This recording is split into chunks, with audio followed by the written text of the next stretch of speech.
It's the Fellowship of the Geek Show, a weekly podcast about comics, the comic book industry, and other geek pop culture. Music courtesy of Mandy the Martyr. And now, on with the show!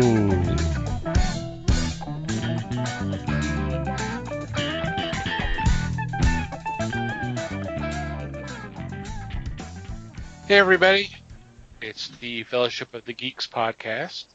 My name is Thomas Chick, and joining me for this episode is Mike Marlowe. Hey gang. Les Webster. Hello all. And Liz Newman. Hello everybody. Liz is back, yay! Yay! So how are you guys doing? Oh, pretty good. Yep. Getting there. Where are you getting? I don't know, but I feel like I'm driving a moped to get there. Oh, okay. It sounds like you're driving a moped too. Yep. But anyway, Right? In heavy traffic. In heavy traffic. in a high breeze. Well, heavy traffic's over at Les's place. We know that. Les Ain't that the truth? still hasn't managed to sell his house in the middle part of Texas Motor Speedway. So, yeah. Looking into it though. You'd think they would have eminent domained your ass a long time ago, but what do I know? You know. Well, he eminent domained them, so there you go. That's- Turnabout's fair play. I wouldn't put it past him. They don't call him litigious Les for nothing. That's right. Of course, they don't call him litigious Les, but that's not the point here. It's a technicality, so, It's a technicality, that's good. So what's been going on in your corner of the galaxy? Okay, so I went back to my slacker ways last week, and I didn't get a chance to write my review, so I'm cheating and doing it now. The two books I was going to choose from were these. 2000 AD's Sci-Fi special, obviously from 2000 AD. This was getting some good hype on the interwebs because they were plugging this as an all-female creator list for this book, and this is a 50-page special. It's got all the favorite, or a lot of the 2000 AD favorites: Dredd, Rogue Trooper, Anderson, Side Division, DeMarco P.I., Tyranny Rex, and honestly, there's some really good stuff in it, so I was kind of excited about that. The other book I was considering was a Titan book called Rivers of London, Waterweed. If you are not familiar with the Rivers of London series, this is a series that actually bounces back and forth between prose novels and graphic novels. There have been half a dozen or so prose novels, and this is like the fifth or sixth graphic novel in this series. And it is it's a cop story set in London, with the twist of there being magic. So it's actually kind of a pretty good cop story, generally speaking. I've kind of read through a couple of these before, and so it's actually kind of fun. So I was going to kind of blast that out there, but like I said, circumstances did not allow me to do a review last week. I'm sorry. Uh-huh. So much sympathy to be had there. Sound like real sympathy there for you. Didn't it though? Very genuine.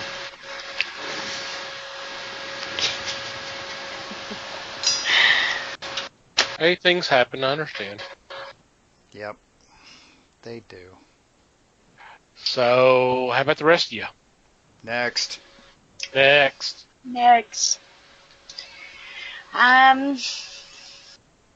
Trying to think what I did this week instead of last week. I did get some reading done though. I've had some downtime.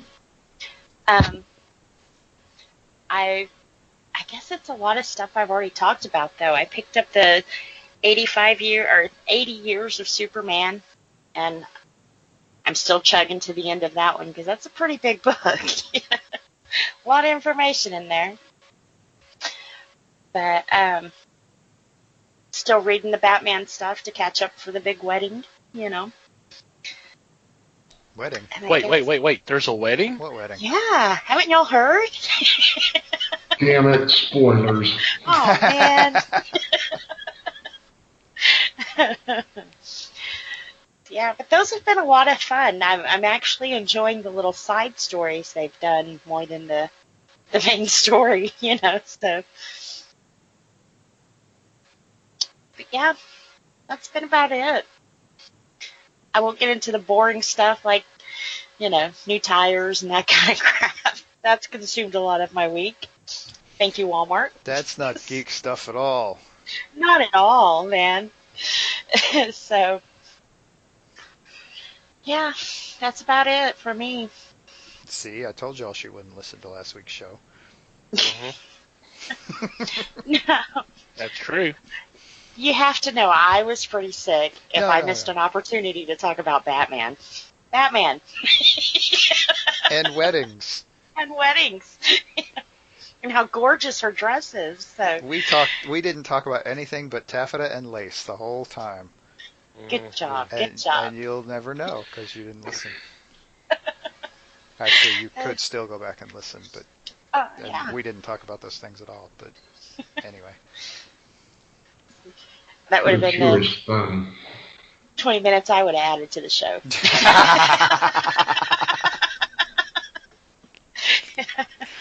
I wondered if I was going to catch anything for that crack. 20? I thought you said 15. I said 15 to 20. Yeah, Oh, okay. 15 to 20. Depending how far I get into my babble. Believe it or not, that wasn't a complaint. It really wasn't. Right. It was just it's just something I happened to notice. But then I'm thinking, I usually talk for about 45 minutes, so that should tell you how much he cuts of me.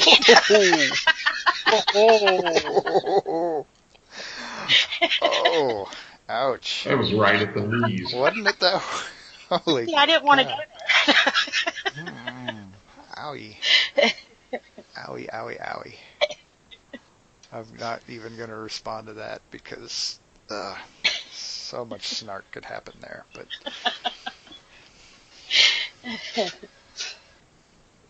little glimpse behind the Exploded curtain. for bear. Yep. Well, I read The Greatest Adventure, the collection of the 9-issue series with the characters from Burroughs' different novels. And we're talking Carson of Venus, John Carter of Mars, Tarzan, the group from Pellucidar, and various others. And it's been a really good connection of these characters. So it's time consuming, but it is well worth the time. Yeah, I remember seeing that as it was starting to come out. And it looked pretty interesting. Yeah. Alrighty. For me, in addition to kind of catching up on reading, I spent a lot of time on Twitch doing the Doctor Who marathon. And of course, we're now up to the 4th Doctor, Tom Baker. Mm-hmm. And I gotta admit, when I saw the regeneration, and that was the last we were going to see of Pertwee, I did shed a tear or two, because as we mentioned before, Pertwee's one of my favorites. Yep. He was the first one I saw, and his version was the one I kind of grabbed to the quickest because he was more of a man of action and that kind of thing. But it's been kind of cool, kind of catching up because I have not seen a lot of the Baker episodes, and obviously this is not showing all the stories because they don't have access to all of them. But it's been a fun ride, and it's not going to be too much longer before we move on to Davidson. Yeah, I was about to say it was Peter Davison, the Fifth Doctor. Yeah. So, which I think I may have seen. I've seen the Five Doctors story, and maybe one or two else, but not much from him. So I'm definitely curious, and we're getting into that time period where I've not seen a lot of these stories. So I'm definitely interested in checking those out. I don't think I've seen any of the Sixth Doctor, and very few of the Seventh, Sylvester McCoy. So it'd be interesting. Yep. I'm still peeking in every so often on those. Well, unfortunately, I had a lot of downtime the last couple of weeks, so yeah, I was able to watch a lot of it. Unfortunately, I had an accident, so I was kind of down for a few days. So, but I'm doing better now. Yay! That's good. Alrighty. Before we get into this week's topic, I want to take a few minutes to thank the fine folks of Things from Another World for sponsoring the fellowship. And right now, the only deals they are running are their evergreen deals, which are still pretty impressive. If you go to our website, www.thefellowshipofthegeeks.net, and click on the sponsors tab, you'll see more information about these deals. But what they are running are the 40% off comics, statues, toys, and merchandise, 30% off select pre-order manga titles, and 50% off Nick and Dent comics. So while you're at our website, while you're at that page and checking out these deals, and who knows, there may be another deal that pops up after recording, and of course we'll have all the information there because we're about due for another sale or another offer of free shipping. They like to do that, which is always a good thing. Mm-hmm. You can click on one of those links that we provide, and that'll take you to their website, and let them know that we sent you on your way, and just knock yourselves out. And thank you again for the folks from Things from Another World.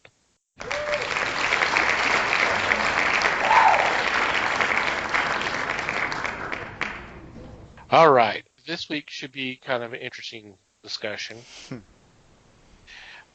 It's been a while, I think, since we've done one of these.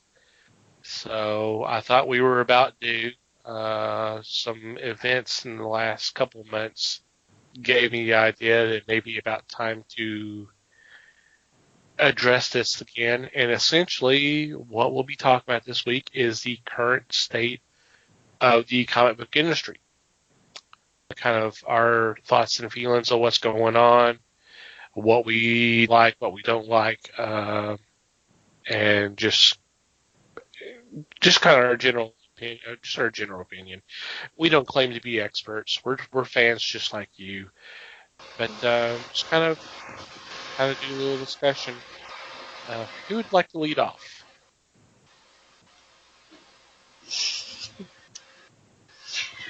Now everybody clams up. Everybody was wanting to talk about this before we start recording. Then we start the show and everybody gets silent. Okay. Well, you know, it takes a minute to put your bitch face on. Okay. I had to get ready for this. Now,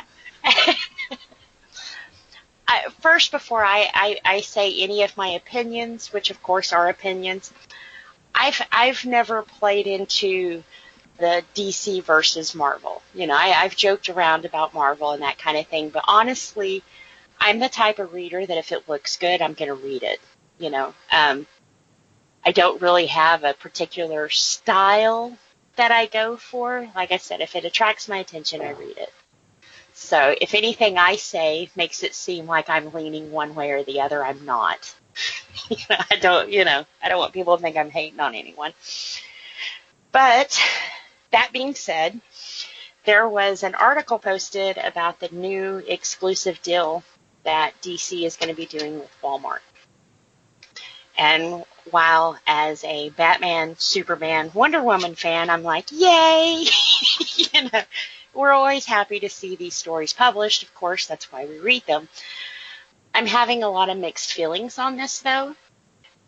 For one, DC's been around for years, and it's been the mom and pop stores, the local stores that have kept DC and their works in print, And when you make a deal with the devil, you kind of, I feel like this deal's cutting those stores out that have supported them and have been there through thick and thin. When they almost lost everything, these people were still reading Batman and everything. Of course, they've put it out of no, we don't want to take business from the local comic book stores.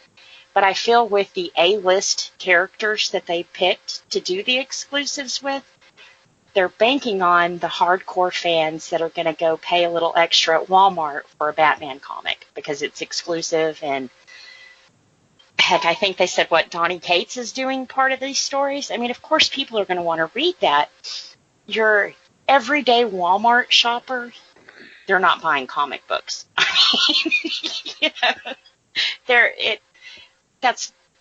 So I feel like that's what they're banking on. They're wanting the hardcore fans to come into Walmart. And for me, I have a budget for my comics. I know how much I spend, and I usually don't go outside of that. So if you're taking that away now, well, very often Phil's here. Don't you believe it? But see, I'm also the kind that I have a regular pull list, and I always walk around the store, and I never just leave with what's on my pull list. I feel like by putting exclusive content now, you're going to end a lot of that. People are just going to go get what they want, and they've already spent their extra entertainment budget to go get this other stuff. So in the long run, I do feel that's going to affect the local comic book store. And as if I was a realtor, I would be a realtor. I'm going to sell you a house now instead of a comic book retailer. I would be upset because here I've been your loyal customer. I've put up with a lot of stuff. I jumped through your hoops in ordering your product to get into my store, and you kind of cut me out of this deal, I feel it should be in the comic book stores and not at Walmart. Not at Walmart. I mean, when you think comic books, you really go, hey, I think I'm going to go to Walmart. So I don't know. I guess on that particular thing, it's going to be up to the consumer. How many of them are going to, go and buy it, or how many of them are going to stick to the comic book stores? But one other thing, the average person who buys comic books, they don't understand that store, they're not making a lot of money on your comic book. They're really not. You think comic books are anywhere from $3 to $5. Your realtor's or retailer is not making a lot of money off that book. They're depending on, your subscriptions, yes, to order the books, but you come in and you buy other things. It's kind of like a gas station. They don't make money on the gas. They make money on the candy bars and stuff that you buy when you're getting that gas. And I feel like this exclusive content, they've taken the candy bar away from the retailer. Okay. Thomas, if you would do me a favor and do a quick explanation of what Liz was speaking of. Okay. No, I'm just saying, so a listener can go, oh, okay, I got it.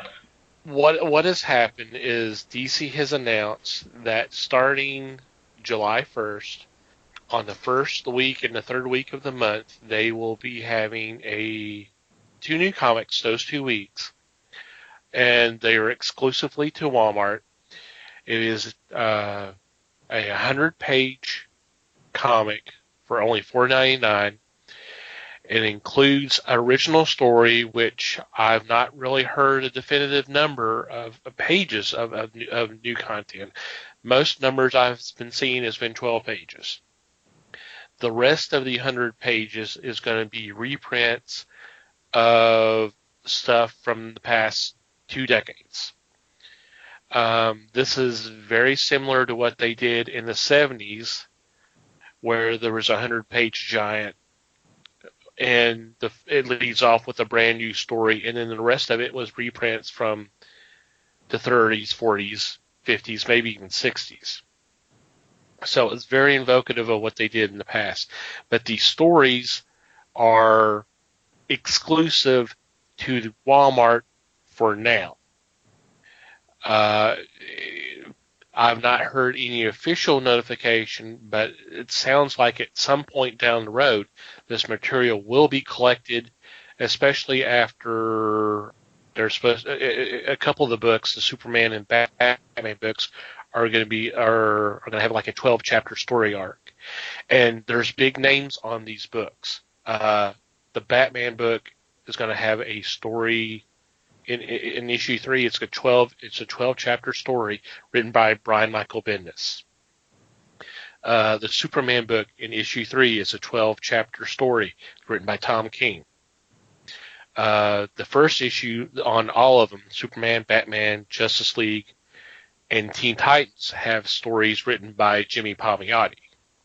So there's some big names tied to these books for original material. So that is what is happening, and what they're saying is this is hopefully will be a doorway for new readers. So, but do new readers really know who Tom King is? Or I feel like with some of these names they pulled, you're also pulling that fan base for them. I've read several stories just because Jimmy wrote them. I like his style, and being the completist I am, of course I want this stuff. I want the exclusive content. I just think it should have been offered to the retailers first, and maybe Walmart got it as reprint, or collected, or. Well, that's kind of already happening now because the retailers are already getting the floppies, and then when the trades come out, Walmart supposedly are getting the trades now as well. So, I mean, I don't know. I haven't been in a Walmart in a long time, but I know they're test marketing it, and as far as I understood, that they are actually in the stores. So, wow. I want to reserve my opinion until I hear from Les and Mike, and then I will say my piece. So, all right. I don't have a real problem with this. To me, the idea that DC is trying is to draw new people in. They are doing it at a time of a revamp of several of the titles. And they're going to trot out their big names to accommodate readers. How many times in the past, the past 3 years, have people come in after seeing a movie and want to read the books? It still happens now. Yep. It's not a big percentage, but it does happen.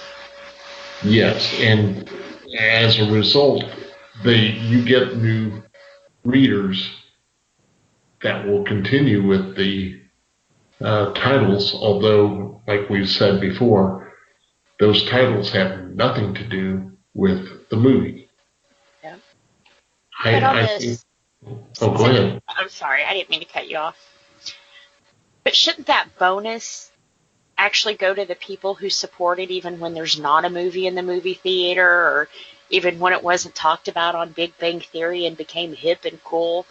Shouldn't they get that bonus instead of Walmart now, who wants to throw a dog into a race that's been going for 80 years? I don't see it that way, Liz. I see that Walmart just wants to make it known that they are out there with these comics. Yeah. And granted, they're Johnny-come-latelys as far as setting up a shop, but to me, it's kind of a necessary thing to make sure that people understand that they can get comics. And I know, although it's at Walmart, but they can pick up comics that are relevant. Yeah. Somebody is not going to react to Tom King being a writer. They're going to react to a character that they know of who they know. And therefore they feel like they are accomplishing something by just starting to read these comics. I kind of applaud DC for what they're doing. I wish that there was a little more wealth spread, but that's not going to happen. It's going to be an instance of I was here first, and now I have the market. And to me, that's exactly what they're trying to do, is win the market. Yeah. If it takes this kind of drastic measure, that's okay with me too. And I'm not a big Marvel fan, but I've already made that known. And therefore, it doesn't really bother me that DC is going to get out there and try to win the big market share, because they really suffered when Marvel took over the digital. They took over the digital market, and that really crushed DC. This, I think, is going to probably level the field a little more. Yeah, the other thing I can guarantee you that didn't happen was that Walmart, I would bet you money, Walmart did not.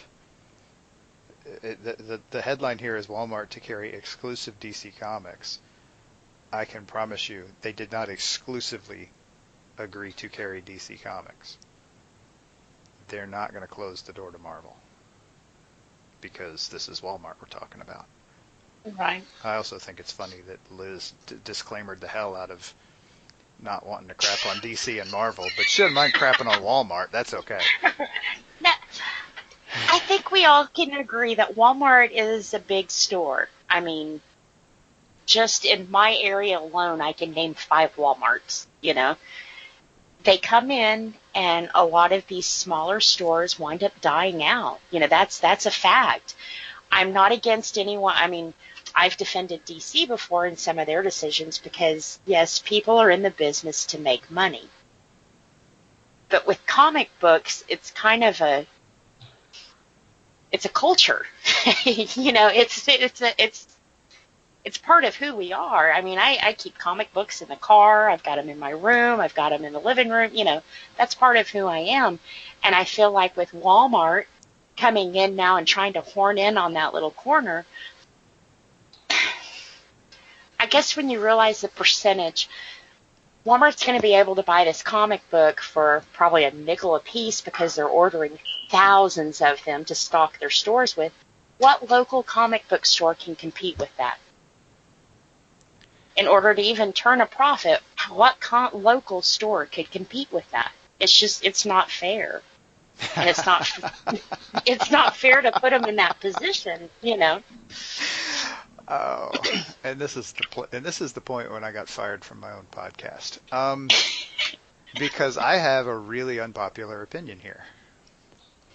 I can guarantee you that Walmart did not approach DC Comics with this deal. Right. This came from Definitely. DC. Definitely. This was not Walmart's idea. And one of the we talk about, and I'm going to tie this back to the state of the damn comic book industry. I'll show you yet. One of the things that has been something that's been complained about a lot in the comic book industry over the last 20 years probably is bringing in new readership. Yeah. My unpopular opinion for this particular week is that the retail model for the comic book industry is not built for bringing in new readership. It is a very specialized industry, and it's not designed to bring in new readers. If anything, it's designed to close the door on new readers. And I'm thinking maybe DC Comics has finally figured this out and is trying to find a way out of the current very, very specialized retail industry that it's gotten itself into. It clamped down so that it could control, and I'm not talking about DC specifically, I'm talking about the industry in general, had clamped down for control purposes the retail end of it to the point now where they've strangleholded themselves almost to extinction. And they're realizing, oh shit, we've got to figure out a way to get new people in front of these books, because you can have every single person who bought, and I'll jump companies here a little bit, who bought a ticket to a Marvel movie in the last 10 years. And they're sitting there thinking, how in the world are we going to get them to go buy comics now? Well, the problem is right now, all of those people who went to a movie theater they were going to anyway to spend billions of dollars on these Marvel movies, they have to literally go find a specialized store that they've never heard of before that is run by a mom and pop to go find these comic books that they're not even 100% sure they really want to buy. They just want to look at them. That's not realistic. That's not going to happen in a lot of cases. We're talking about percentages of a percent of the number of people that have bought movie tickets over the last 10 years are going to do that. Whereas, how many millions of people walk through the door of a Walmart every day? It's a huge display case for DC Comics. And they'd be idiots not to try it. Even if it cuts into their costs that they claim are really high, even more, they're going to find out how high they are, because Walmart's not going to play that cost game with them, because that's not how Walmart works. I'll tell you that right now. And so this was DC's idea. I can almost guarantee you this without actually knowing anybody at DC. There's no way this wasn't DC's idea, because they know damn well that if they want to grow the industry that they maintain about a third of the market share of on any given Sunday, they have to get outside of the current retail system, because it's just too locked down. They have to open it up somehow. And this is as good, I mean, this is a Walmart, I mean, shit, they sell everything. Everybody goes to Walmart. They do. If you want to put books in a location where people buy stuff, man, that's it, right there. And I'm not going to sit here and doomsay the comic book industry and say, oh well, this is the death knell. No, it's not. And anybody who said that over the last 20 years is either crazy or full of it. Right. because it's not the death knell. If it may be the death knell for a few more mom and pop shops because they don't know how to compete with Walmart. And you know what? They're not going to figure that out anytime soon because that's a hard one. That is a tough nut to crack right there. But they want to sell books. This is the way to do it. It really is. And I think it's a great idea for them. And that they're jumping the gun on Marvel doing it is that much better for them. I mean, honestly, their characters are at least as recognizable, if not slightly more so anyway. So, yes, get Batman and Superman and Wonder Woman into the hands of the general public finally. I mean, this is better than the newsstands were in the 60s and 70s as far as coverage. But it's Walmart. Exactly, and you're just crapping on Walmart now. Mm-hmm.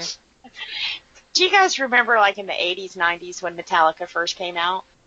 And they were like, we're never going to be commercial, we'll never make videos, and, we don't want to be a part of... I'm not saying DC ever made those claims, but I feel like DC just made a video with Walmart. And hey, I shop at Walmart. That's not the big deal here. I'm saying when exclusive content like that is offered, it should be to the people who butter your toast. Okay. Not... This article was aimed at the comics industry. This was aimed at the people that you're talking about. This article that we looked at, and I'll put a link in the show notes. That doesn't mean that the concept behind it was aimed at the comics industry. It was not. And I'm thinking right now what the best possible thing that could happen for the comics industry right now is for Walmart to do TV commercials talking about DC Comics. Because you really want DC to make a video. No, I want Walmart to make the video because that means they're serious. And that means that they're embracing the idea that they can sell a shit ton of these things to people. And if they do it right, they can. That would be the best thing that could have possibly happened to the comics industry for the last 20 years, is for Walmart to make and put out one commercial featuring DC Comics. Because this is not about the people who already read comics. That is not what this is aimed at. They're trying to bring them along too by putting in exclusive content in these suckers. Of course, but that's not who this is aimed at. That is not your target for this, not by a long shot. You're looking at the other 300 million people in the country. Do you folks remember when DC ran commercials for their new series? No, when did that happen? They still do it now. I've seen stuff for the New Age of Heroes and some of the other stuff on Sci-Fi Channel and stuff like that. I mean, so they are promoting their books. They don't do it all the time, but just every once in a while. Yeah. And honestly, putting on Sci-Fi and stuff like that, that's kind of hit or miss because you're already hitting a target that already knows about you. It really needs to be on, hey, how about ABC or NBC or Fox or something like that? Yeah, you're not going to get. DC's not going to get ABC. Well, I understand, but see what I'm saying. Disney's got that locked down. But you know what I'm saying. No, right. Yeah.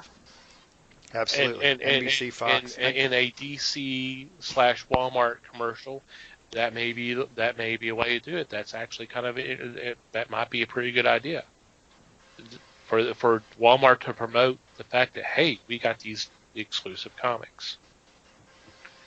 Yeah, I mean, hey, you spent money watching these amazing superhero movies for the last 10 years. Here's where it all started, and we'll sell it to you very happily. I mean, we could probably punch up that script a little bit, but the point. sounded pretty solid to me. We're not copywriters, so hey. Right. Okay. Ouch. Is it my turn? If you'd Okay. like, yeah. All right. Everybody Unless stand you're back. siding with those two. Oh, wow. Everybody stand back. Okay.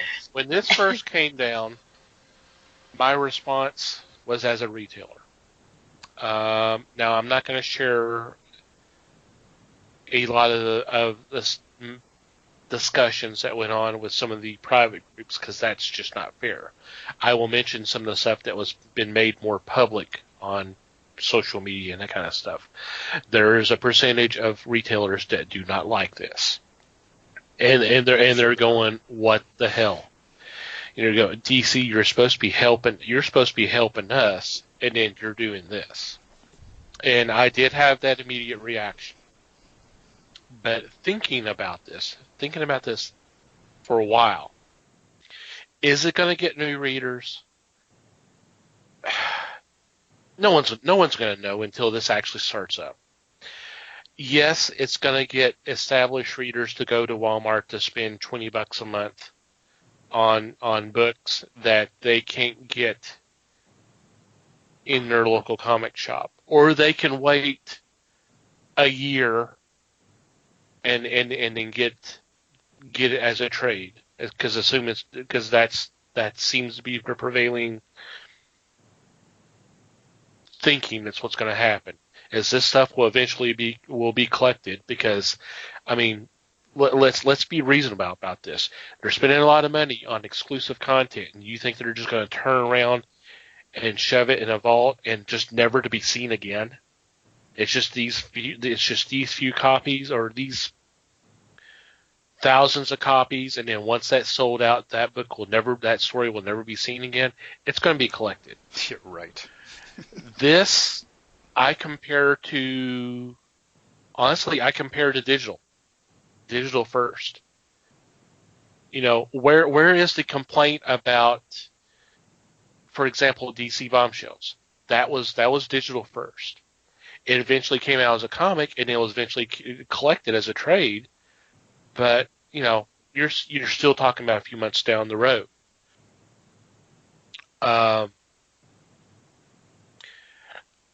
Growing up, I've mentioned this so many times on the show. My access to comics was the convenience store. It was the 5 and dime. It was the grocery store. And I've talked about the used bookstore where I got some too. I was probably 9 or 10 years old and been reading comics for at least 4 or 5 years before I even stepped into a specialty shop. So, you know, will this be successful? I have no idea. I'm not going to say no, and I'm not going to say yes. To another point that was brought up, I will tell you this. Mike and I went to the same college. We went to East Texas State University in Commerce, Texas. There was not a comic book store there. But you know what? There was a Walmart. And if we decided to drive to Greenville, well, you know what? There wasn't a comic book store in Greenville. But there was a Walmart, and there was a Hastings. We could get comic books there. So, you know, not every city has a comic book store, but more than likely they have a Walmart. So there's another possibility of getting these stories into people's hands. This is not the death knell to comic book retailers. Believe me, this is not. They're going to lose a little money lose some money on this, because that's $20 a month that's going to Walmart instead of their store. Yeah, but you know what? There's the other books. People are going to have a lot less money because DC's raising the prices on all their books. They're no longer holding the line at $2.99. They're at $3.99, and a good percentage of them are still twice a month. So, you know, you're reading 5 or 10 books that are twice a month. They're going up $1 each. There's your $20 right there. But no one's screaming about that. Am I making any sense here? No, yeah, completely. Absolutely. So And You're, I you're looking at the Walmart thing as effectively a gateway. it can be. I'm not gonna, like I said, I'm not gonna say this is gonna be successful because I don't know that. Potentially, It can be right. successful, but I don't think I can't say on certainty. But the people that say this is going to be the death knell for retailers are just, this is, the sky is falling. These are the same people that are saying that the industry's been dying. If you follow Kurt Busiek on Twitter, he says they were saying that when he got in 30 years ago. So, Yep. you know. well, I'm not saying this is a death knell. I'm saying it's a slap in the face. You know? Well, and there's some retailers that feel that way, and I understand that. But, and it's something that we have not mentioned in any of this, and some people kind of gloss over this, is the fact that there is a full-page ad in these books for comicbookretailer.com saying, hey, if you want to read more of this material, go to this website and locate a comic book store near you, and you can pick some up. Now, so... Well, that's good. And I do agree with you. There's places like in Ohio and that kind of places that don't have comic book stores readily. Right. Pretty sure Ohio has. Yeah. Not according to one of my friends. Pretty sure they do.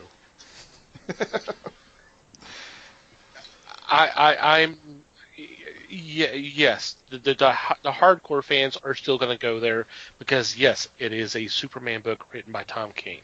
It is a Batman book written by Brian Michael Bendis. But, the stuff back in the 70s, I'm sure a lot of the readers back then, the older readers, watch it. Well, hang on a second. You're reading those reprints saying, I remember reading this when it originally came out. Is that not the fact, Les? Yes, that is true. And I enjoy it even more than when I did it the first time. So, I'm just saying, let's tap the brakes a little bit. Let's see what happens.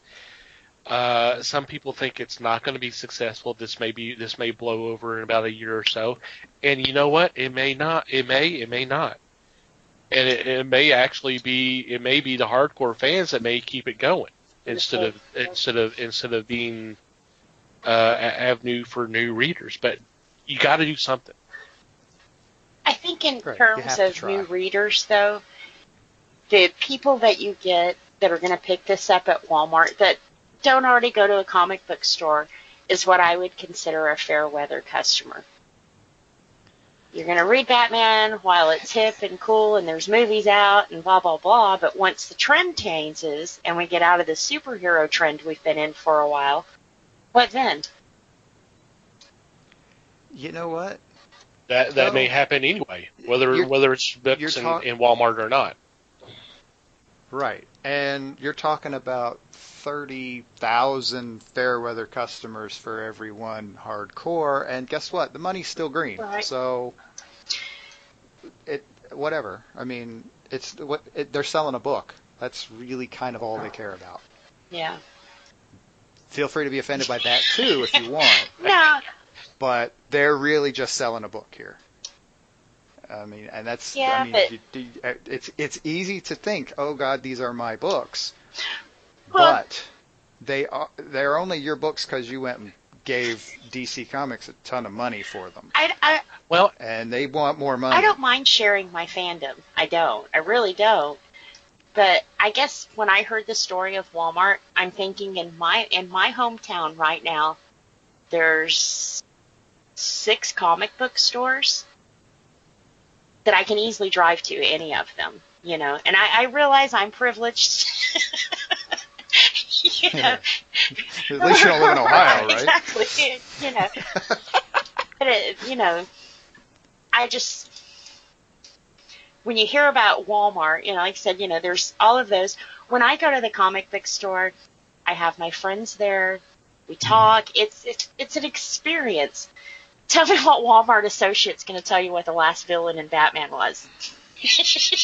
Okay, is there a major retailer in this country that you would be less offended by than Walmart? Because at this point, it just sounds like you're being offended by Walmart. Pretty much. Not any big box. No, you'd be just as pissed if it was Target. You'd be just as pissed if it was Kohl's. You'd be just as pissed if it was Dillard's. I just feel, like I said, I've seen... You feel like they're selling your fandom away. And guess what? That's their business. It is. Your fandom is their intellectual property. Should they cheapen it to sell it? They're not cheapening it. They're actually charging more for it. That's the other direction. Yeah.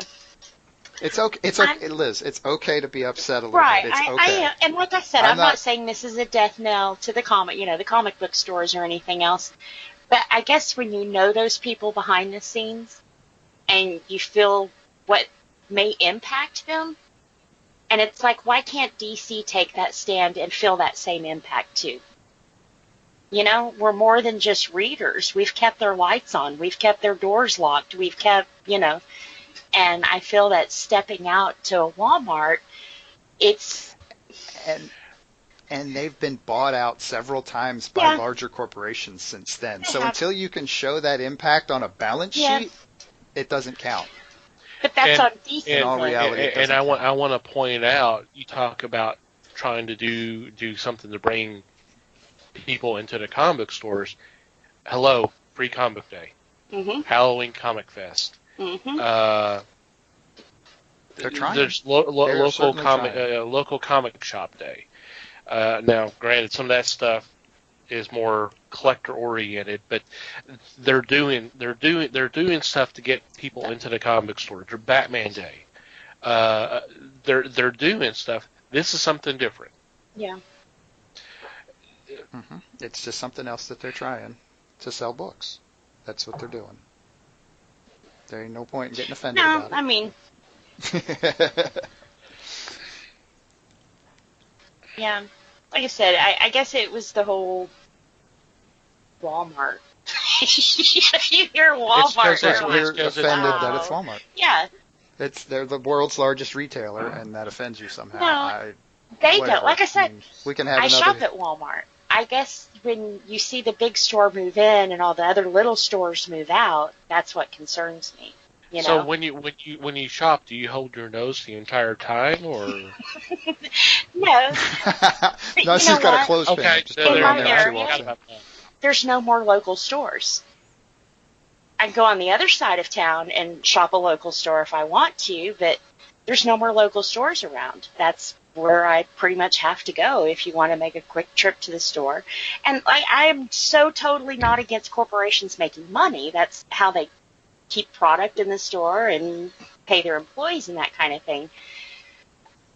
I guess to me it was a shock that it was Walmart, is all. I don't want to make stand. I mean, I've defended big corporations on this show, even DC themselves and everything else. I just felt this more as a local thing than that DC should have thought about those people first instead of Walmart, who could care less if that comic is sitting on their shelf or not. Well, I'll reiterate Mike's question. Would it be easier for you to accept if it was another store?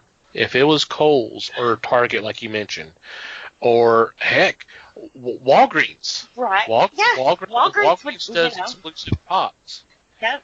And like you, I started reading comic books from a drugstore. There was no comic book stores in my area. And I guess I'm just saying the shock of this at first was kind of, wow, I agree. Walmart. Like I said, because this was happening, but I'm doing a wait and see. I'm not going to say this is horrible, but I'm not going to say this is going to be the best thing ever. Right. Because as Les had brought up earlier, and I little confirmed, the films are really not bringing them in. Black Panther did so much money in February. Not seeing it in the stores. Not seeing a lot of people come in and say, I want to read Black Panther. So there's still a discount. So. Yeah. And as much as, we do have to have new readers to keep them going, and I completely understand their point on that too. I just think, I don't know. I guess after the Amazon deal with Marvel and stuff, it just kind of is like, So let's say that, like I said, this is all stretching and supposing and that kind of stuff. Walmart gets into the comic business. Okay, we've got these exclusives. Now we want more. Okay, now instead of selling comic books for $2.99, let's sell them for $0.25 because we're buying 50,000 of them at a time and can get that percentage off on them. To me, I don't like where that's headed. Not from a local standpoint. I'm going to be ticked if I buy these comics and 6 months later you can buy them at my comic shop. The only reason I would be ticked about that is if you get them for half price at your comic shop. Which is not going to happen. Which is never going to happen. So, nothing, yeah. Okay. But yeah, Tom's point was he's practically guaranteeing that that's going to happen. So you've got 6 months to get over it. Well, I didn't say that. That's what I heard. Yeah. You implied the hell out of it.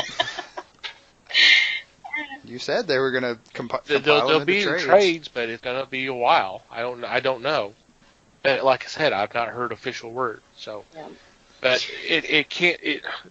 Can you really imagine this stuff just being in these one books and then that's it? Especially with the names that are attached to it. Now you're going to have to wait a while. Yeah. But we have to wait a while for the trades anyway. It'll probably be a little bit longer, especially if they're going to try to complete the 12-issue story arcs. I can't see them doing. Right, at what'd you say, 12-page chunks? Yeah, I mean, you need 12 just to get a trade together. That's like what they tried to do with Wednesday Comics years ago. Try to get that whole story before they put it out as a trade. Uh-huh. All right, let's move on from Walmart and this and discuss other avenues of the industry. I ain't going first. You've been roasted, huh? Oh, yeah. That bus hurt tonight.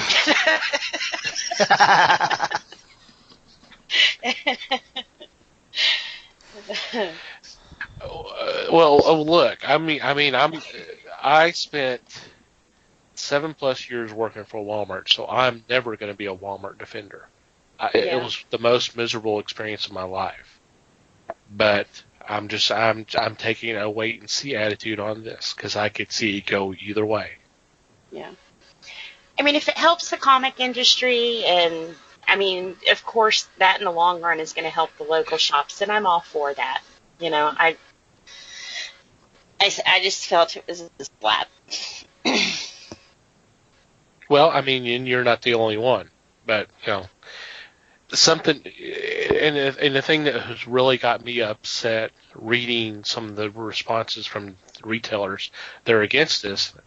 My question is, okay, what do you want them to do?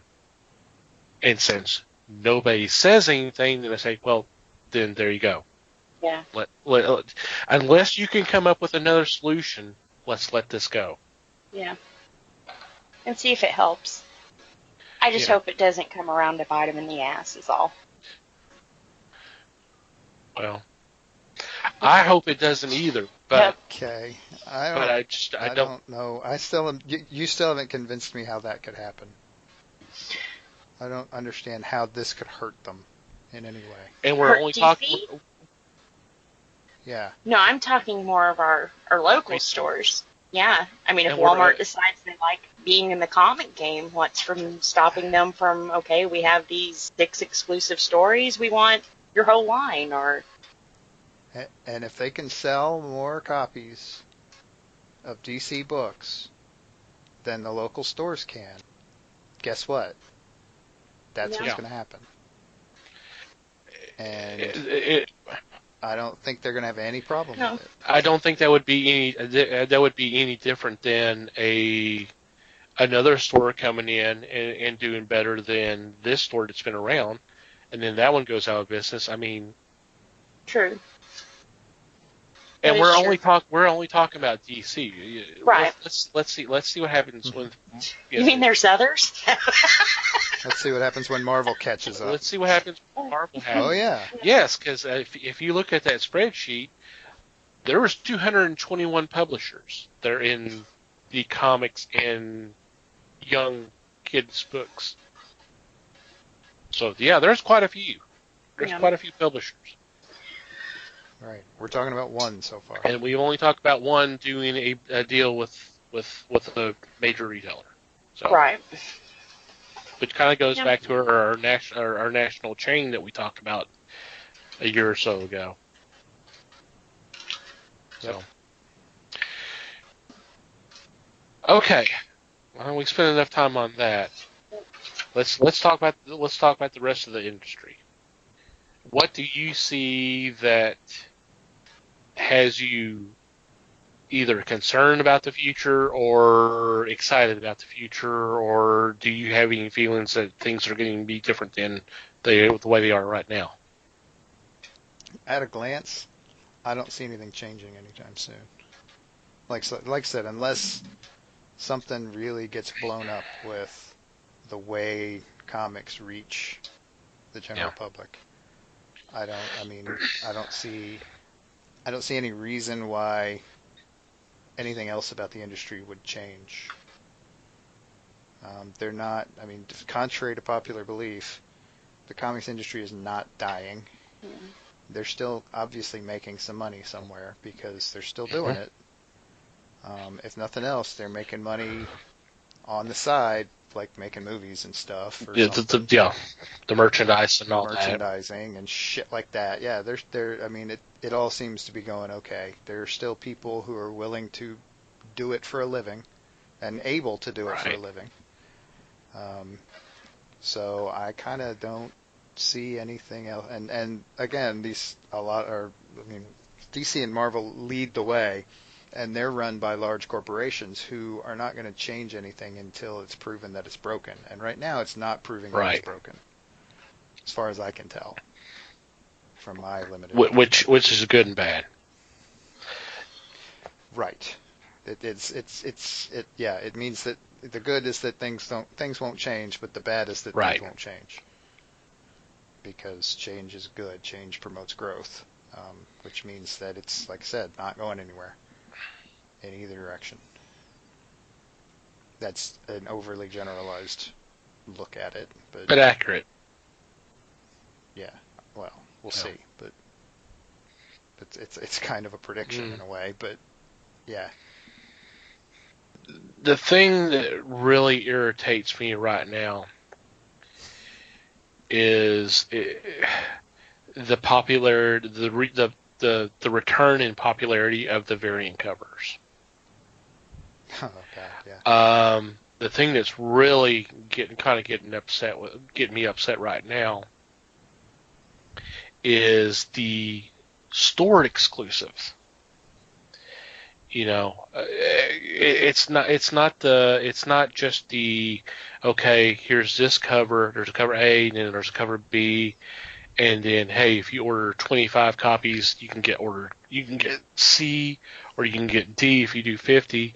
Now, here are covers that are exclusive to this one store. We mentioned Batman 50.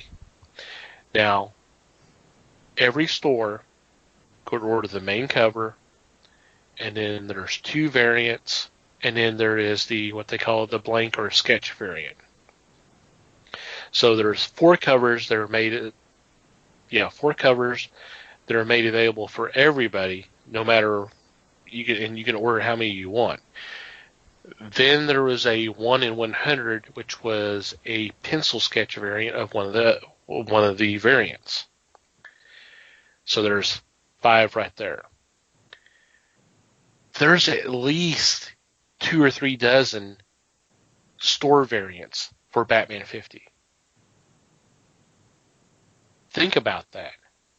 Because if you're following any artists, any big name artists on social media, by now they have posted, hey, here's my cover for Batman 50, and you can either get it at this store or I'll make it available online on my shop. And I'm going, how can you talk about mom and pops competing with Walmart? How can a mom and pops compete with a store that can order enough copies to of a book that they can get their own variant just for them? Right. You're creating the same type of competition on a smaller scale by you're doing things that are consciously benefiting, and by you I mean Right. the publishers, things that are consciously benefiting the larger retailers over the smaller ones. More food in the bowls, in the larger bowls, than in the smaller ones. And yeah. I mean, honestly, I have enough trouble getting over the idea of that 5th cover you were talking about, which was the 1 in 100, which is really just a way of forcing things to be more rare than they already Right. should be, naturally. So all you're doing is you're creating the opportunity for collector's version, which is what you're doing with that is you're milking a segment of your own fandom that you know will do whatever they have to get a copy of that. They will spend the money that they need to spend extra. So you're milking your fandom in basically a hostile manner. I mean, you're doing it under the guise that you're giving them what they want, but you're not. You're taking from them what you want, because the money is the goal, not the fandom and not the book. But yeah, and then you've got all these other variant covers. I mean, for no other reason than for the fact that some of your retailers can afford them, even though many of them can't. And then they can't compete because they can't get the same thing. So you're forcing more people to go to the larger retailers. How is that not cannibalizing your own customer base? How is that not corrosive to your customer base? I don't get it. Les, what are your thoughts? Well, let's see.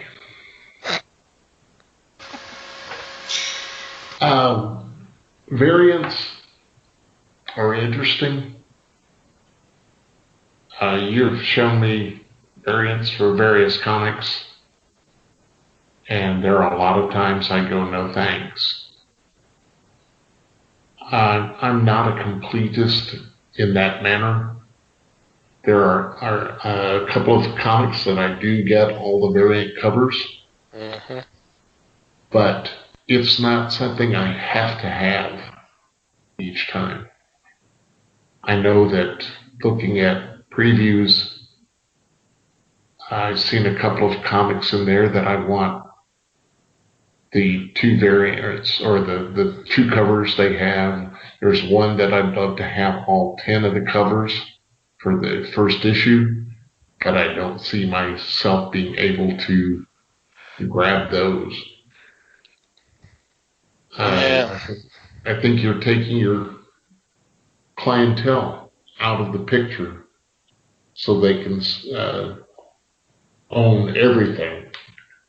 And to me, I agree with you guys, that defeats the whole purpose. Let's just put it out there. If there's a variant, then you can choose. Do I want the regular cover or the variant? I know that DC is doing that now, but they are also going to go overboard with the, what is it, a wedding or something that's coming up? Something like that. Yeah. So that's going to have everybody and their dog fighting to get a comic, which is going way too far as far as I'm concerned. I'm just not for it. And it's not just a comic. It's the same comic. Yes. You're trying to get people to buy multiple copies of the same book because it's got a different piece of paper on the outside. I remember. I'm sorry. How is that not screwing over your own customers? It is. It is taking them by the short hairs right there.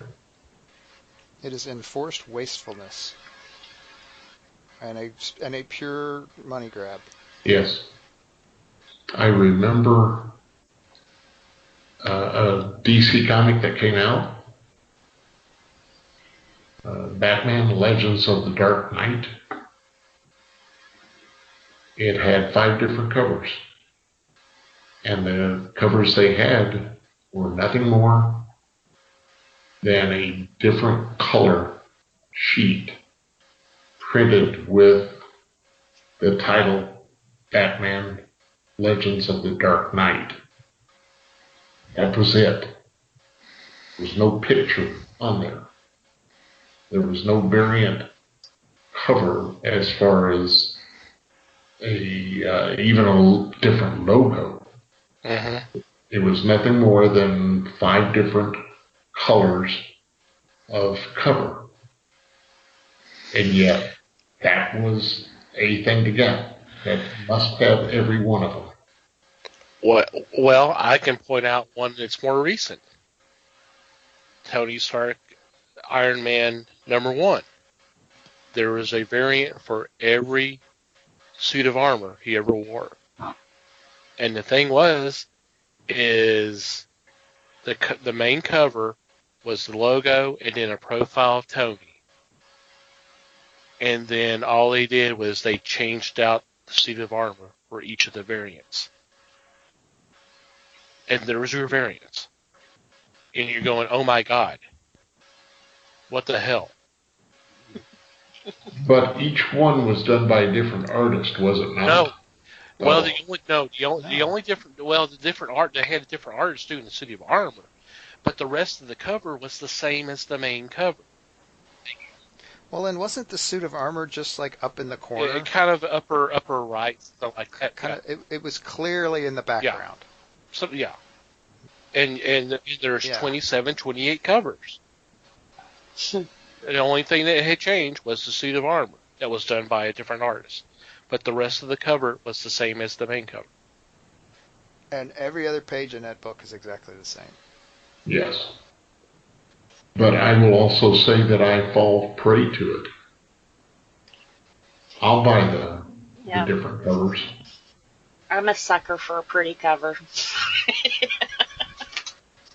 I like a pretty cover too, but I'm only going to buy one of the damn things. I'll find the prettiest cover I can. Now see, but that's the one I'm going to get. I always buy the variant with the original, just because I read the original and I bag my variant up, and it's never touched.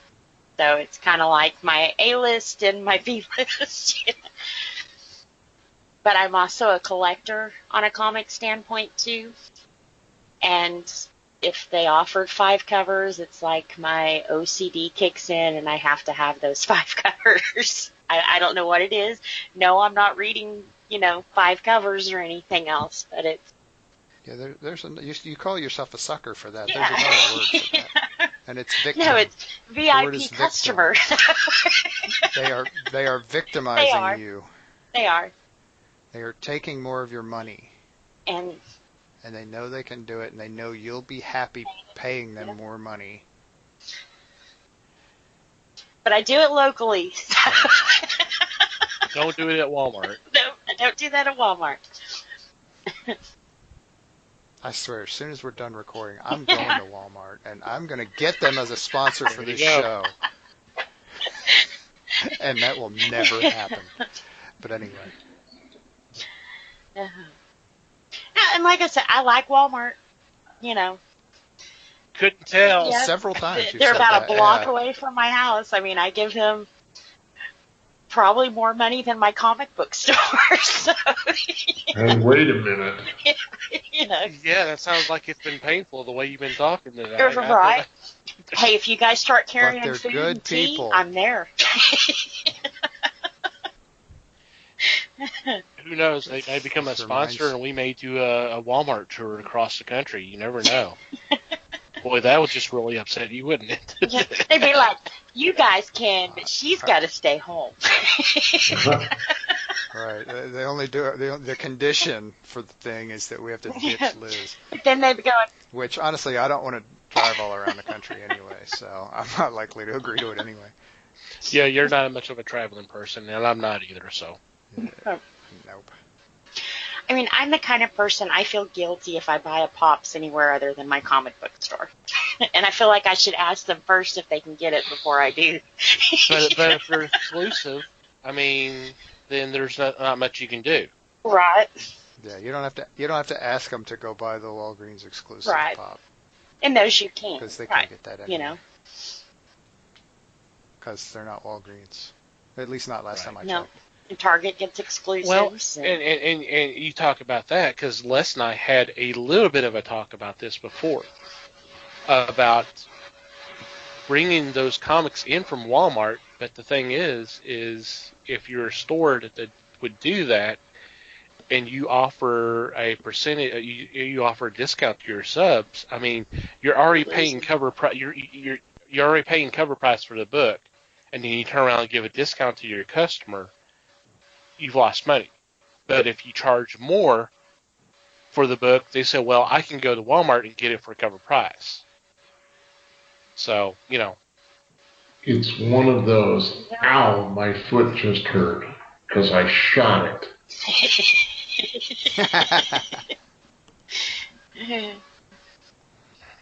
I can't argue Mhm. Yeah. that. Mainly because I don't know what it means. But anyway, I'm Wow. kidding.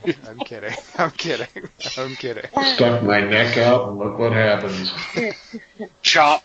Beep, beep, That's what I'm beep, saying. beep. Okay, we're mixing our metaphors now. That's Mhm. not good. Okay. What else? How about the digital? Is this a fad? Is this something that's strong? It's strong now, but is it going to hold? Because your comics now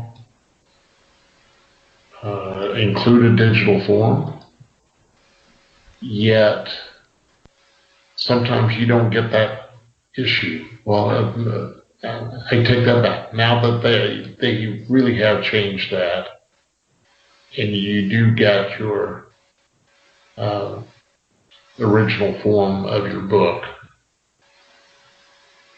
but is that going to be the way to collect now?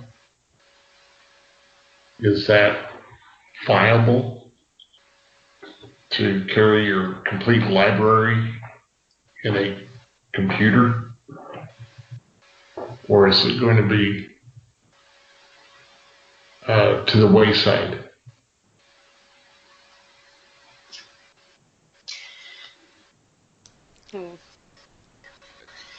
Wasn't it Stanley who said digital comics were kind of like boobies?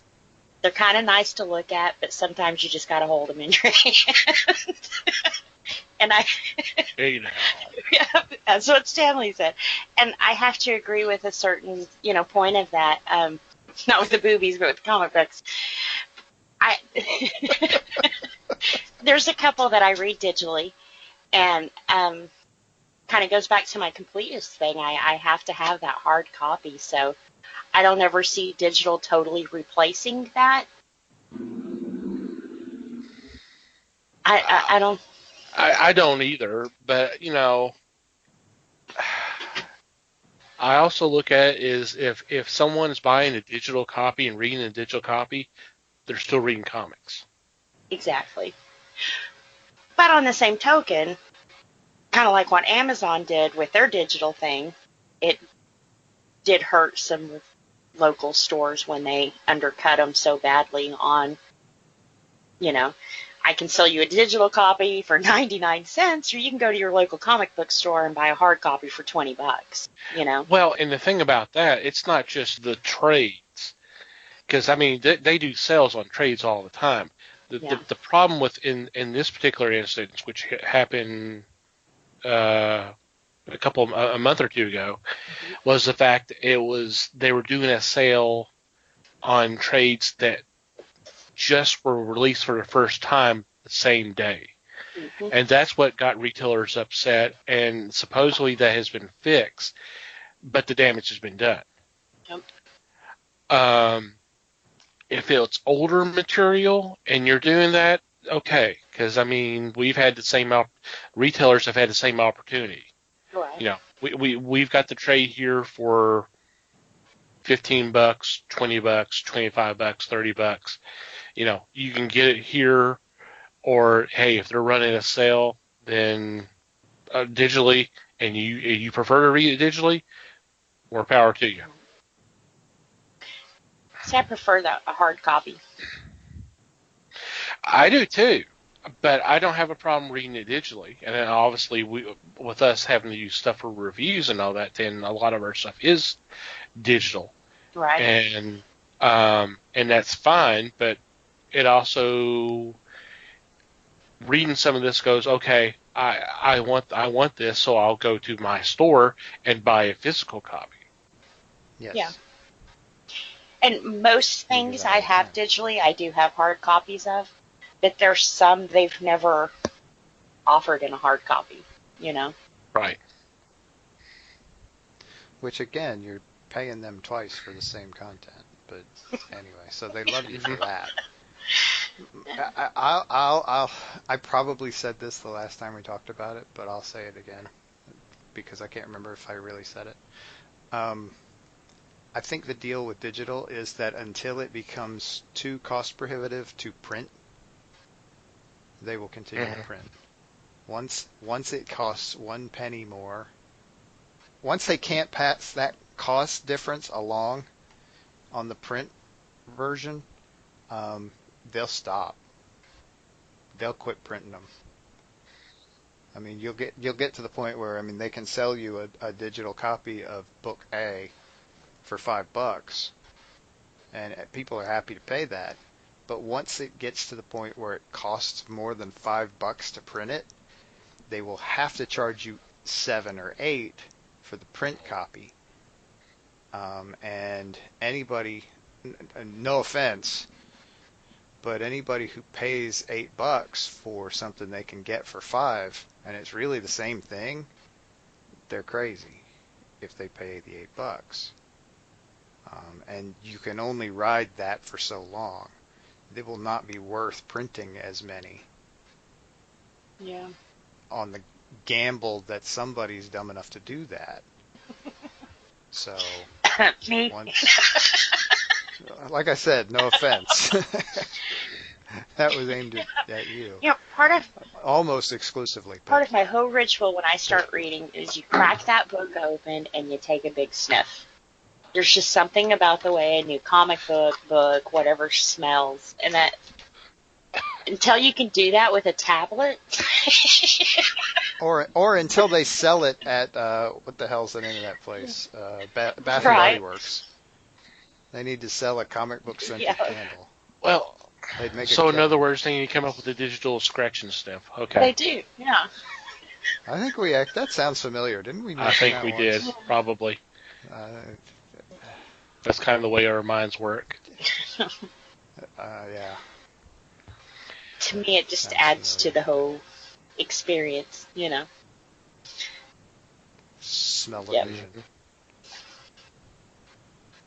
Better than Sensorama. That's what it was called. I was just sitting there thinking, what was the name of that thing? That would just give Liz flashbacks again. That's from Kentucky Fried Movie. See, I thought I remembered that. And and I agree. Once it gets to the point where it's not, and not just that feasible for for publishers to print the books, but the fact that they might be able to afford to print the books, but there's not a market there because people are not willing to spend that kind of money for the. Right, because it's not feasible for the consumer to buy the $8 version over the $5 version of the same thing. Absolutely. That's when it stops being viable to have a printing element in the process. And is that going to hurt the printing industry? Yeah, maybe a little. There's other crap they're printing, so they're good, probably. Well, but that's when it all goes digital. And we talk about the printing and all that. It kind of, and I want to point out the fact that our friend Peter Smetty with Alternative Comics has made a splash with him doing the $1.50 comics on newsprint, and they're doing real well. So it just, you go, okay, well, the quality of the paper for the other books are really good and all that, but you're paying for that. So is it really important for you to have that, or are you just more concerned about having a really good story? Not that the other publishers are not having good stories. I'm just saying, what's a higher priority? Right. What's the priority? Yeah. I mean, at what point do costs go up so high that Marvel and DC, we're picking on them a lot in this episode. Sorry about that, guys. They're the most visible publishers, so yeah. Right. They're 70% of the market between them. At what point do they stop using the glossy paper? Because it just costs too much to print the books that way, and they can't sell them because people still want to have a physical copy in their hand as opposed to buying the digital one for $5. I mean, if you want, they're going to get to a point possibly, and I'm not guaranteeing any of this. No. This is speculation at this point. But they may get to a point where they're like, okay, it costs us this much to print on this pretty paper. I mean, we can do it cheaper on crappy paper. Do we want to do that? Will people still buy it? And some people might not. And so as they have to intentionally degrade their own quality, they're going to lose more market share that way. And, I mean, are those people going to go buy digital instead? Maybe. Maybe not. Again, it's that change thing we talked about. Change is sometimes good and sometimes bad. Well, I mean, if that's all you offer, that's what they're going to do. I think our music industry has shown us that. We went from records to beautiful, beautiful artwork on the covers, and, the album sometimes had artwork on it and everything else, and then we bumped down to 8 tracks, which you hardly got any of the, none of the artwork. But then your tapes, and then we went to CDs. You're still each time losing a little bit of that artwork, to where now with MP3s, nobody's ever like, hey, did you see that new Rush album cover? There's no covers. There's no more artwork. So I would hate to see the comic industry go that route, because I think we would lose a lot of that. If nothing else, for those covers that I'm a sucker for. How many people want a variant print on their tablet of a cover? Well, at that point, you can just go download it off of Twitter or something. Yeah, you just save the image from the internet. Yeah. Yep. You can, not all of us. You don't have to have an account to go on Twitter, dude. We say that at the end of every show. I know that, but I don't know how to download this stuff. Dude, it's real easy. You just right-click on the image and say Save As. There you go. And then name it something you can find later. Mm-hmm. That's probably. There's my problem right there. Yeah, you keep calling it image 1, and that doesn't work. It's gonna overwrite the one that you did last. Yeah. Well, there's my ass getting bit again.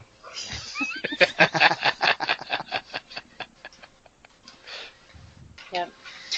Like right now, I have Jim Lee's cover of Batman Catwoman together as my screensaver on my phone. Cool. Yeah.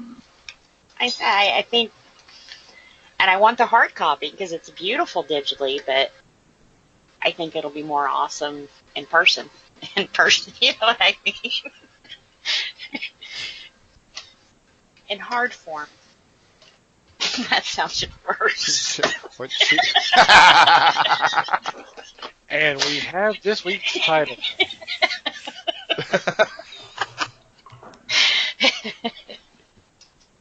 I've already thought that like 3 times during this episode.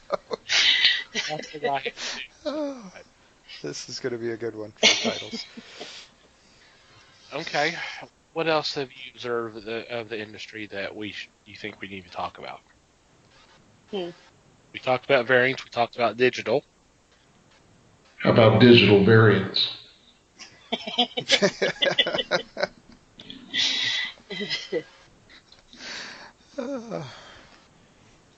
And the thing about going back to the variants is something that kind of bugs me as a retailer. And it's something that's been discussed a lot. Is the problem is a lot of the information doesn't pop up until it's too late for us as retailers to order. So we're having to make decisions based on no image, but we know who the artist is and go, well, do we want to risk it or not? And generally, I don't. And then the problem is, that image will eventually come up, and then someone will want that, and then we'll go, okay, well, that's something that bugs me as someone who orders comics. So that's not so much for the general public, but that's something that has been nagging in my craw for a long time. I was going to mention the gym myself, but What? I was going to mention them too, but I don't know if I should go there with them. I think there should be another way for comic book stores to get comic books instead of just one. Oh, and so just they're Instead monopoly. of the gym. Yeah. Well, they kind of decide the fate of your store. If they like you, you get your shit. If not, you don't. Well, I don't know. I don't know if that's so much is like, but there are a lot of cases where you are at the whim of. Now I know you had a horrible experience, and I've never heard of anybody if like having something like that. But the problems that we have experienced is there's times where you just seem like the person who's putting our order together all of a sudden had a brain fart and is looking at someone else's order, and so all of a sudden we're getting something that we didn't order, and then what we were supposed to get, we didn't. I will go ahead and use this example because I don't think I'll get in trouble for doing this. But I know one retailer who ordered 4 copies of Ninja K, the most recent issue. And what did they get? They got Fruit Ninja. So they were close, but it's just a little bit off. But no cigar. And that's happened. It's happened. You just kind of wonder sometimes how that happens. Is this person trying to fill orders for 3 or 4 stores, or how does this work? I know there's been some videos on how they do things, and I have not watched it. I guess I need to, but you just kind of wonder sometimes because Les will tell you, he would back me up. There's stuff that comes in, and we're just going, we didn't order this, or it comes in damaged, Yeah. or packing. There's a medium-sized box, and we're talking about a box that could hold about 80 comics, maybe something like that, less. Yeah.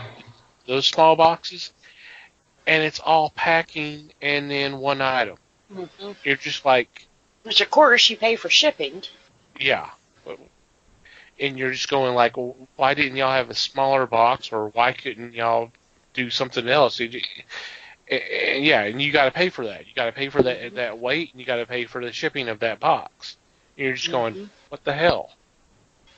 Well, and that's all because they didn't want to spend the money to have smaller boxes on hand, because inventory takes space, and smaller boxes cost money too, and that's a separate thing that they have to order. Instead of buying the bigger box in larger quantities, then they would have to spend more per box on the bigger one, and then they would have to also buy the littler one, and it's so they're pawning that cost off on you guys. And now I have a headache. I'm so confused. Yeah, I have that effect on people. What can I say? Healthy competition never hurt anyone. And that's what they need. Because I think, and I will direct quote them, where else are you going to go? That's the kicker. Mm-hmm. Why do you toss that in on anybody? Yep. Especially when you're sitting there a week without no DC, no Marvel. And it's going to be another week before they can get it to you, but you paid your early price to get your comics on Tuesday instead of Wednesday. That's not refunded. You got to pay for that shipment to come out again to rush ship it to you now. That's not refunded or even floated into a cost. I feel like they nickel and dime you every way that they can. And then instead of help, if you piss off your CSR, you're screwed. Yeah. You know, they don't care if you're crying or about to shut your doors. They don't care. You're a little fish in a big pond, and there's bigger fish than you. And that's the attitude that they seem to have, you know.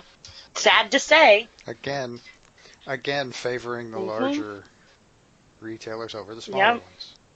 And what was sad is I could order a graphic novel from Amazon and get it quicker and cheaper than I could through them. Mm-hmm. In a lot of cases, yeah. Now, how soon is it before our customers realize that and just cut the middleman out and start ordering, you know?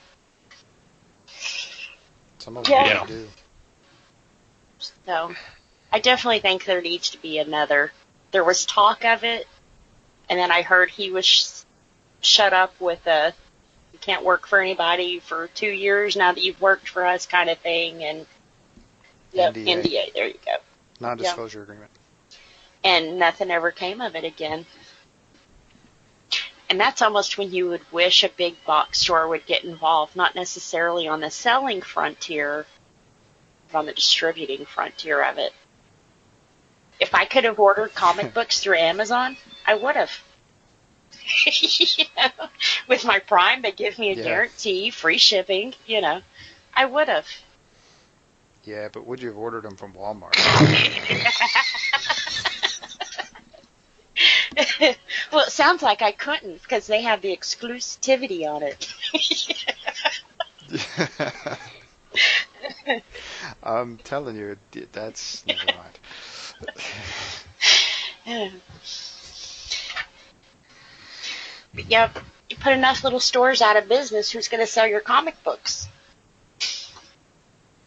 Walmart. Hey, that exclusive deal thing was not with Diamond. Right. So, there you go. But you walk around with a trench coat and say, hey, you want to buy some comics? Are we going to go back to that again? I'll give you a stick of gum with it. Wow. Do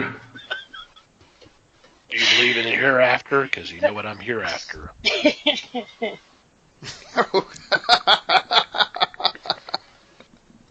And here I'm thinking about selling comics out of a van down there. But anyway.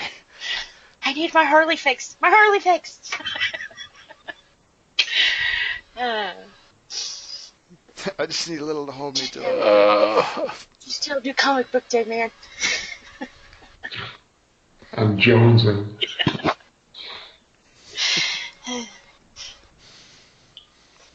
Oh. We joke because we're all addicts. Pretty much. One of us. One of us. I think we're mixing our metaphors. Mm-hmm. Is it time for a colorful metaphor?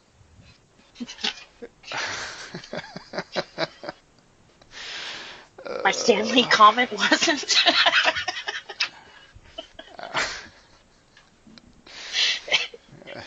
She missed the movie reference again. It's okay. Star Trek 4.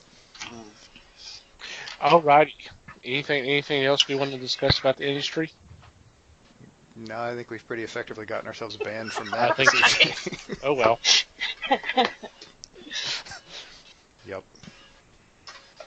Okay. Well, let's go ahead and take a quick break, and we'll come back with our weekly picks. Hey.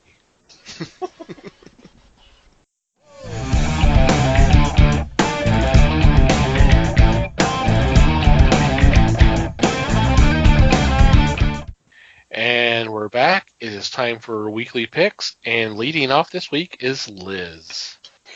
All right. My first one is from IDW. It's Joe Hill's The Cape Fallen, #1.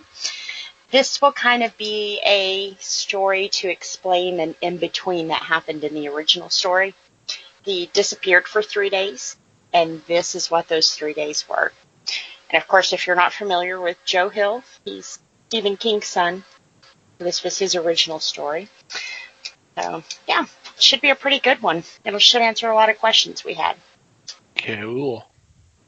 Hopefully our listeners did read The Cape, because it was really well done. Yep. And it was exciting in the respect that it held interest real quick. And these will be the original writers and stuff that come back to tell that story. So, nothing wrong with that. Yep. It's been so long since I read that, I'm going to have to pull out the trades to kind of get it back in my memory of what happened. So, cool. Not complaining about that. Alrighty, Mikey. Okie dokie. My first book is an image book, and it is Throwaways, #14. This has been a really fun series. It is about the two main characters. We'll put it this way. The two main characters are Abby and Dean. Abby is a former soldier who went through some sort of black ops training that she is having difficulty remembering now. And Dean is just some stoner guy, kind of punk type, who has some interesting abilities. He's got some like psychokinetic stuff going on. So this is kind of dark and gritty, and it's trying to think of the words to describe it. I want to say it's not quite a spy story, but there's some elements of that in it, and I like it because it's got kind of an original premise to it, and it's been going on for a while. Some of the issues have been a little slow coming, and I vaguely remember that this is going to be ending soon, so I wanted to at least recommend it one more time before it did. I can't find anything to prove that. I can't remember where I saw that and where it came out, but it is a lot of. It's not a huge title, but it's a lot of fun in a kind of dark and sinister and psychological thriller sort of way. Cool. I like that. Alrighty, I am up next, and for my first choice, I am going with Man of Steel #6. And this is the final chapter of the weekly saga that's setting up Brian Michael Bendis's run on Action and Superman, and this has been kind of interesting. He's shaking up the mythos a little bit and laying down the ground works for the new runs, and it's been different.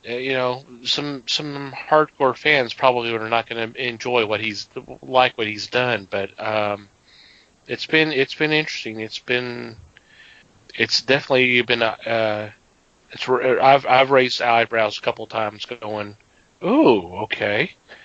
So this is coming to an end, and we're setting up the new books. So it'll be interesting to see how this wraps up. Yeah, it's been a real strong story. Yeah, Good. and like I said, there may be some hardcore fans that may not like what he's done, but it's definitely something kind of shake things up. But we'll see where we go from here. Les, you are next. My first choice comes from American mythology. It is Carson of Venus, Fear on Four Worlds. This is a new series bringing you probably one of the least known characters from Edgar Rice Burroughs, and that's the Earthman that went to Venus. They are touting that it's going to be 4 different worlds involved. So, as one of the people that really like the ERB universe, I'm looking forward to this one. Cool. Yep. Some fun stuff in that universe. Yeah, I'm intrigued by this one as well. It's not a character I was familiar with, so it'll be kind of interesting to learn more about this. So hey, I'm glad this is happening. Yep. Very cool. Alrighty, Liz, you're up again. All right. My second pick, it'd be the last time I tell you guys about this one. It's the Jetsons. They've put it in trade. It's all 6 issues. I really enjoyed the story. It kind of took what we knew from the cartoon and expanded on it. It kind of showed us our impact that we're having on our environment without shoving it down our throat kind of thing. But really good story. Like I said, only 6 issues, so pick it up. Yep, I'll second that. I really enjoyed Yep. that story. It was a page turner, especially the last one. You just kind of knew where it was going, and you hated it was going there. Yeah, oh man, he managed to tug on the heartstrings a little bit too. God, I have even more respect for Jimmy Palmiotti now. Haven't read that because, damn, guy's good. I'll say that. I mean, I thought so before, so there you go. And I think in part of the story, you're like, no, he's not going to do that. He's not going to do that. Oh my God, he went there. Oh God, he did it. Yeah. Yep. Definitely a good one. Alrighty, Mikey. Okie dokie. My second pick is a Dynamite book, and this is Elvira, Mistress of the Dark, #1. Yeah, it's finally here, and the description of the story sounds pretty interesting. Well, we'll put it this way: it's almost exactly what you would expect. Although I suspect that there are going to be twists and turns that make it not exactly what you expect. But so yeah, the snark factor will be high on this one, and I am looking forward to it. And I gotta say, this is almost a side note, but this at least this one, and I suspect the whole series will have covers by Joseph Michael Linsner, and he's been doing covers on like Betty Page and on several of the other kind of throwback type stories that Dynamite's been doing lately and doing well, and these covers are just amazing. They're just beautiful. his work is I am very impressed with his work on these. It's just wow. He's awesome, and this should be a fun run. I certainly think it will be. Alrighty, I am next, and for my second choice, I am going with The Immortal Hulk #2. And after reading the first issue, if you follow me on social media, you saw my post. I went, oh damn! I was so impressed with Al Ewing's writing. I've read some of Peter David's run. I've read some of Greg Pak's run. Both of them were phenomenal. There was times where Greg Pak actually had me fear Bruce Banner, but this is the first time I actually got kind of scared of the Hulk. He's this monster, but he's supposed to be the living destruction. But I've just never really kind of got that from all my years of reading him. I just got, okay, he's a big green monster that rages and this, that, and the other. The first issue, there was a sequence that actually went, oh shit. So I'm hoping the rest of this series, especially, or at least his run, is going to be like that. It was so impressive, and I've got high hopes for this. And so, if you've not checked out the first issue, your store probably does not have copies left because there's a second printing coming. I definitely pick up that and pick up #2. Cool. Very cool. I remember you were pretty high on this when it first came out. It blew, like I said. And the thing is the sequence that had made me go, oh shit, is actually going to be used as the cover for the second print. And I was like, okay. And that's kind of good and bad. that was obviously right. a pivotal scene, but it's just like that's kind of also almost a little spoiled. Be careful not to slap a spoiler on your cover, right? So, but they've done that before. Right. Perfect example was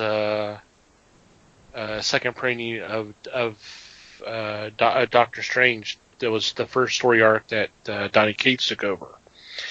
The whole spoiler was the return of Sentry, the superhero Sentry. And then when they do the second printing, they put Sentry on the cover. And I'm just like, spoiler, guys. What? Well, I guess they're figuring that it's been a couple of weeks since the first True. printing, so it's not that big a spoiler at this point. I mean, yeah, and it's been out on. If you follow the comic websites, obviously all that's been out there, and I'm going, okay, but still. Alrighty, Les. For my second choice, this comes from Keen Spot Publishing. It is not available at Target or Walmart. This is Berry Steak Fries, #1. Berry Steak Fries is a struggling gramophone salesman by day, jetpack stealing sleeveless adventurer also by day. This is a silly comic. That's all there is to it. They say he's part Bruce Campbell, part Marty McFly. He has his friends, which include a robot dog that is way smarter than him, and it states a robot bird that shoots money. That's what it says, shoots money. So, I'm in. I just want to see how foolish they can really get with a title and still enjoy it. Interesting. That's funny. Sounds cool to me. Very interesting. All righty. And our honorable mention this week. I've come up with something from Boom Studios, a new series called Beneath the Dark Crystal. This is a continuation of the Henson movie and begins at the end of the movie itself. So we get to once again see the characters of the land of the Dark Crystal. And to me, it's going to be a strong showing. They were effective with the Labyrinth and the Dark Crystal, or was it Dark Crystal? Series that they just rolled in. Yeah, they did. So, once again, I'm ready to take on another Henson production, and hopefully it'll be well worth the time. Cool. Yeah, it's there's a lot of Jim Henson's work out there. You know, you got this is the second Dark Crystal series in about a year or so. You got a new Fraggle Rock going on, and then we're almost in the middle of a 12-issue run on a follow-up to Labyrinth. So a lot of Henson books out there right now, which is kind of cool. Mm-hmm. Yep. I think so too. Alrighty. Any special mentions or shout-outs this week? No, not me. Other than welcome back, Liz. Yes, thank you. And I guess when they listen to this one, happy July 4th. I guess we need to mention that. Yep. We celebrate freedom by blowing up a small piece of it. We do it by blowing off an arm or limb, doing fireworks. Yes. Yeah. That's America, all right. America.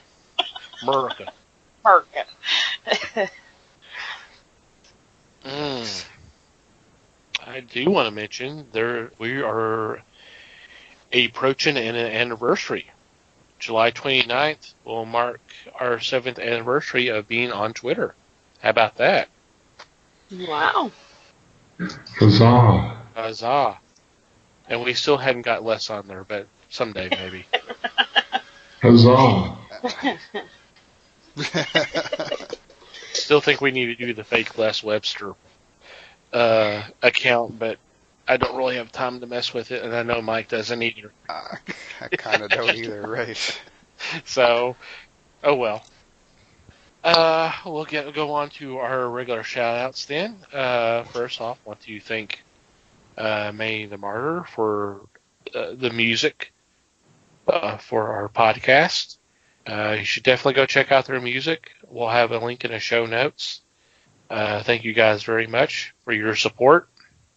Next, want to say thank you to the fine folks of Potter and Family on Twitter for spreading the word of the fellowship by retweeting and liking our links to our podcast. You should definitely go check them out. And the easiest way to do that is go to Twitter. And yes, Les, you don't have to have an account to do a search on Twitter. Huzzah. Just do a search, hashtag Potter and Family, all one word, and just scroll down, and if there's something that really catches your eye, download that episode and check it out, and you never know, you may have picked up another podcast that you love just as much as ours. So thank you guys for your support. And last but certainly not least, you, dear listener, thank you for downloading and checking out today's episode. We always appreciate your support, and we value your feedback. If you have a comment, suggestion, question, observation, complaint, whatever. We want to hear from you. Please contact us, and there's several ways you can do that. You can go to our website and go to the About Us tab, and there's a form there that you can fill out. You can obviously send us an email, and that email address is email@thefellowshipofthegeeks.net.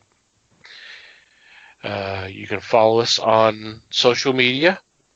On Facebook, we are the Fellowship of the Geeks. Feel free to like us there and send us a message if you like. If you wish to contact us. And obviously, we're on Twitter, as I just mentioned, for 7 years. At Fellowship Geeks. Feel free to follow us there. And if you need to contact us, we are here to listen. You can follow our personal Twitter accounts. Obviously, Les does not have one because I already mentioned that. But Mike has one. Huzzah. Yes, Mike has one. Huzzah. His account is at Mikey Geek. Liz is at Newman_L. And I'm at TomTCGeek. Feel free to follow us. And wherever you download and listen to our shows, whether it's through iTunes, Google Play, Stitcher, YouTube, iHeartRadio, or Spotify, it would be greatly appreciated if you would rate us, and if you have a couple extra moments, write a review. Any final thoughts before we say goodnight? Other than huzzah. Other than huzzah. Right. Wow. Totally. Stole my line. Thanks, totally. Thanks, everybody, and happy Independence Day. Yeah, thanks, folks. Appreciate you listening, and have a happy 4th. Just thank you, everyone, and happy Independence Day. Yeah, go familiar. drink you some tea. Mm-hmm. Happy 4th of July to everybody. Hope it's fun and a safe one. Thank you for listening as always. We appreciate the support. Until next time, read more comics and support your local stores.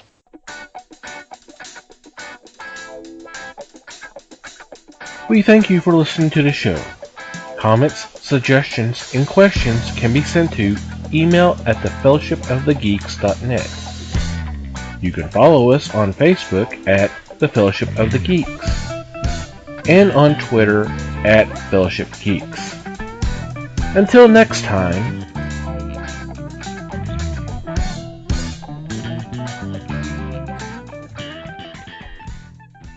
Liz? Ah, shoot. Were you at Walmart? What the hell's going on? I was, man. I was shopping for comics.